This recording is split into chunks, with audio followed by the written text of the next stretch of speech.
Ang masama sa iyo, pirma ka ng pirma, hindi mo inabasa yung napirmahan mo, English yun. Nasa ang pinag-aralan mo. Ayan, magandang araw sa inyo mga kabayan. Update ko lang. Lalabas na kami ng hospital ni Mama.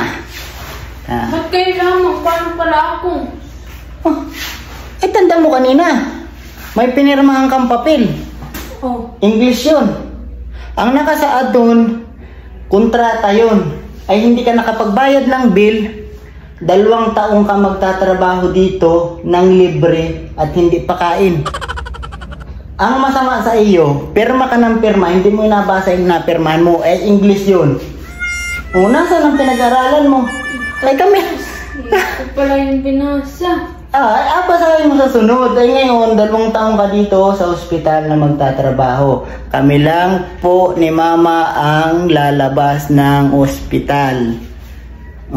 Hindi basta pirma ng pirma. Basta binigay sa iyo, pinapirmahan.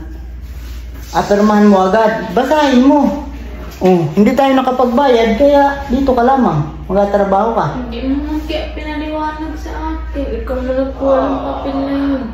Ay hindi ko na alam at nandun ako sa baba. Pinapirma sa'yo ng doktor. Ano magagawa ko? Kaso yan, kapag sumuway ka, dito ka na lang ha. At kami malabas na ni Mama, yung mga kabayan, at si Tupaday dito lamang Tapos, hindi nagabasa.